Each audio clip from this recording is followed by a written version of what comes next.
नमस्कार दोस्तों, हमारी आज की कहानी का नाम है दर्द। वाह, कितना सुहाना मौसम हो रखा है भाभी। आज तो अक्षरधाम मंदिर देखने ज़रूर चलेंगे। मानसी की ननद शिखा ने अपनी भाभी से कहा। मानसी 2-3 दिनों से थोड़ी सी बीमार चल रही थी। उसका जाने का मन नहीं था, पर ननद रानी को भी नाराज़ नहीं कर सकती थी, क्योंकि 2 दिन बाद उसको ससुराल जाना था। इसलिए मानसी ने हाँ कर दी। ननद भाभी दोनों अक्षरधाम मंदिर देखने जाने लगीं। तभी मानसी की सास ने शिखा को हिदायत दी कि देख शिखा, बारिश का मौसम है, ध्यान से जाना बेटा, भीग मत जाना। भीग गई तो बीमार हो जाओगी। कितनी नाजुक सी तो है तू, छुई मुई सी है मेरी लाडो बेटी। और ये स्नैक्स और पानी की बोतल का बैग तूने क्यों पकड़ रखा है? अपनी भाभी को दे दे। इतना भारी सामान लेकर तू कैसे चलेगी सीढ़ियों पर? शिखा बोली। अरे माँ, भारी कहाँ है, मैं पकड़ लूँगी आराम से। माँ बोली, अरे बेटा तू थक जाएगी। मानसी ने मन में सोचा, थक तो मैं भी जाऊँगी, ऊपर से तबीयत और ख़राब है। मानसी को सासू माँ ने हिदायत दी कि अक्षरधाम मंदिर देखने के अलावा और कहीं मत जाना।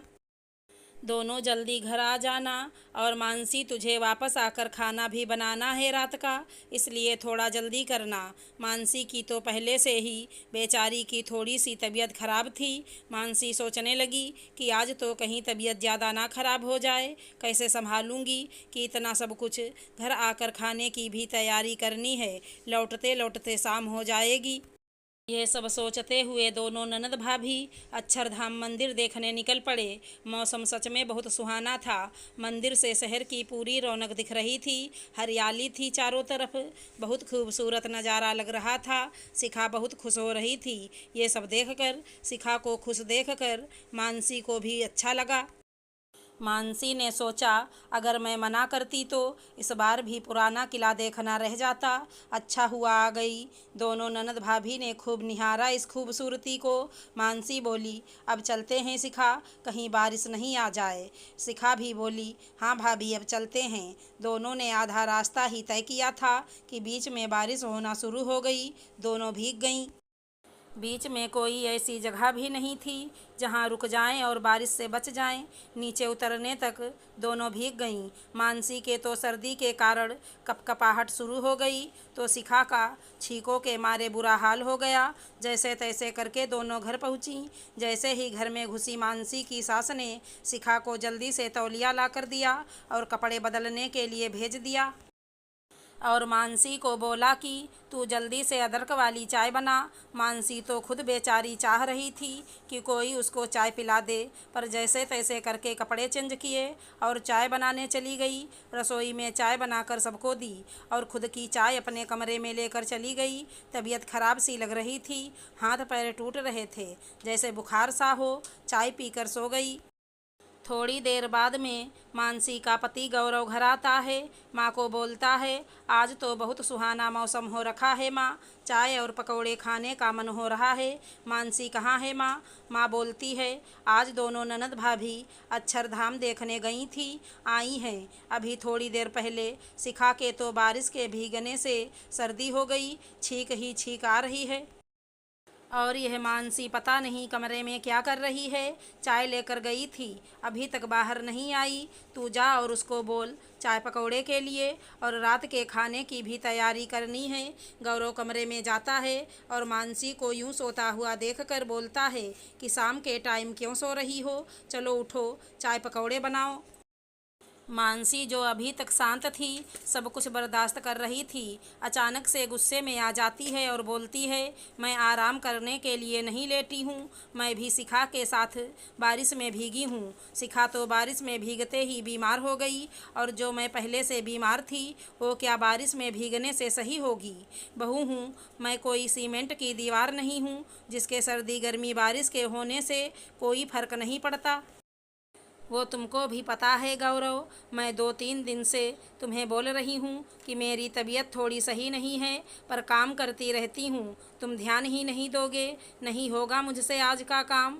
जिसको चाय पकौड़े खाने वो बना ले अपने आप। वो एक सीमेंट की दीवार ही बनाकर रख दिया। सचमुच तुमने तो मुझको, जिसका किसी भी हालात में कुछ फर्क ही नहीं पड़े।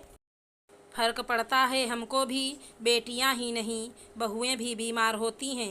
बेटियों की तकलीफ़ फटाफट नज़र आ जाती है और बहू कमरे में ड्रामा कर रही होगी। अगर तकलीफ़ में लेटी हो तो यही कहा जाता है हम भी किसी की बेटी हैं। गौरव बोलता है, सॉरी, मुझे पता नहीं था कि तुम इतनी बीमार हो। तुम काम करती रहती हो तो लगता है सही होगी तुम।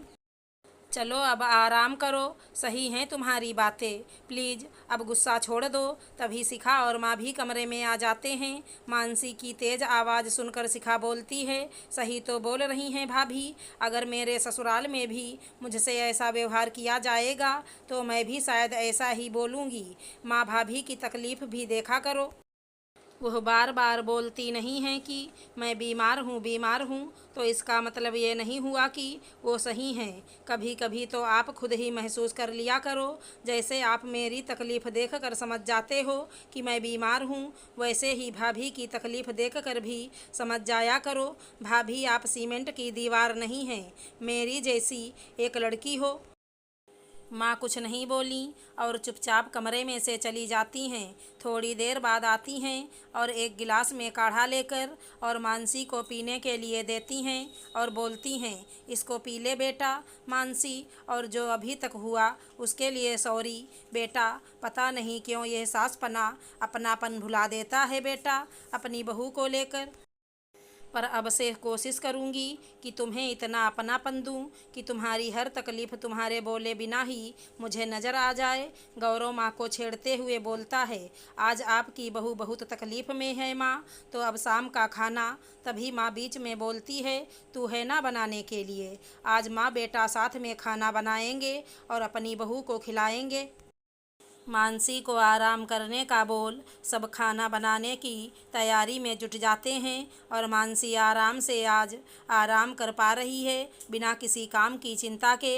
बहुत से घरों में देखा जाता है कि बहू की तकलीफ़ किसी को दिखाई नहीं देती और बेटी के थोड़ा सा बीमार पड़ते ही पूरा घर परेशान हो जाता है। बहू की बीमारी को ड्रामे का नाम दिया जाता है।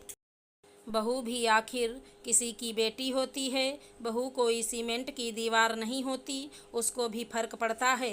अगर हमारी कहानी पसंद आई हो तो चैनल को लाइक शेयर सब्सक्राइब करें।